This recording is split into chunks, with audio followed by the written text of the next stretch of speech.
আজকে মজার একটা তরকারি রান্না করলাম, কলিজা আর গিলা। কার কার পছন্দ? আমার কিন্তু খুব ভালো লাগে। আসসালামু আলাইকুম, কেমন আছেন সবাই? আলহামদুলিল্লাহ আমি ভালো আছি। সানদীপ ব্লগ থেকে সানদীপ মামা বলছিলাম। চলে আসলাম আজকে একটু অন্যরকম ব্লগ নিয়ে। তো এখান থেকে আমি টমেটো বের করে নিলাম ফ্রিজ থেকে, আলু কেটে নিলাম টুকরা টুকরা করে, আর হচ্ছে যে আদা রসুন পেঁয়াজটা ব্লেন্ড করে নিলাম।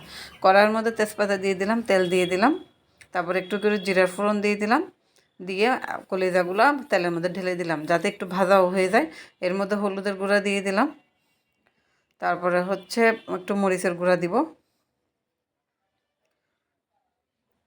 তারপর মাংসের মশলা দিব। যেহেতু কলিজার থেকে একটা গন্ধ বের হয়, সেটা যাতে না হয় সেই জন্য তেলের মধ্যে ঢেলে দিলাম। তেলের মধ্যে ঢেলে দিলে কি হয়, আমার মশলাটাও কষানো হয়ে যাবে আর মাংসটাও তেলের মধ্যে ভাজা হয়ে যাবে। এদিকে আমি আদা রসুন পেঁয়াজ কাঁচামরিচের পেস্ট দিয়ে দিলাম, সব কিছু দিয়ে লবণ দিয়ে দিলাম, দিয়ে এটাকে একটু নাড়াচাড়া করব। এতক্ষণে আপনাদের সাথে আমি একটা তেলের রিভিউ শেয়ার করি। অনেক দিন ধরে মাথায় চুল পড়তেছে, তারপরে খুশকি, চুলের যন্ত্রণায় পুরা ঘর ঝাড়ু দিতে পারি না। মানে এক কোণার মধ্যে অনেকগুলো চুল জমে থাকে।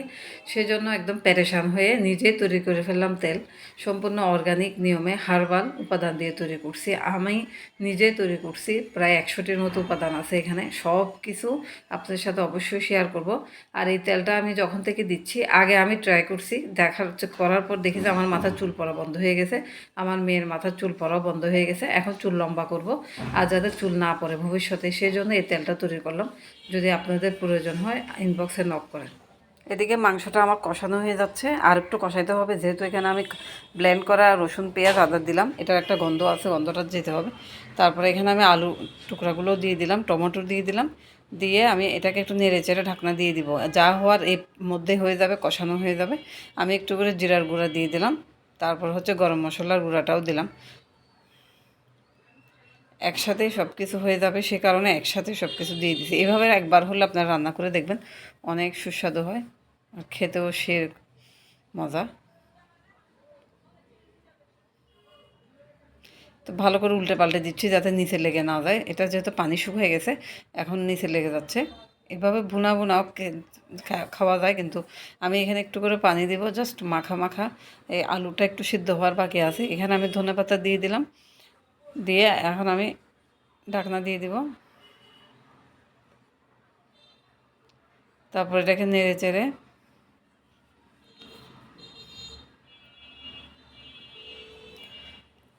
এই তো আমার মাংসটা হয়ে আসছে, একদম পানিও শুকিয়ে আসছে। এখন আমি এটা নামিয়ে ফেলবো। নিচে উপরে তেল ভাসতেছে। মাশাআল্লাহ, দেখতে এত সুন্দর হয়েছে, আর খেতে সেটা সেই ছিল। অনেক সুন্দর ঘ্রাণ বের হচ্ছে। এখন আমি এটা একটা বাটির মধ্যে বেড়ে নিব। যেটুকুই খাবো দুপুরবেলা শুধু ওইটুকুই নিব আলাদা করে।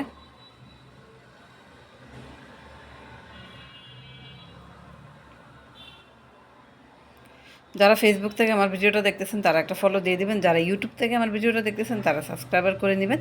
আর সঙ্গে করলাম থানকুনি পাতা আর আলু ভাজি। তো আজকের এই ভিডিওটা এই পর্যন্ত। ভালো লাগলে লাইক শেয়ার কমেন্টস করবেন। আল্লাহ হাফেজ, বাই বাই।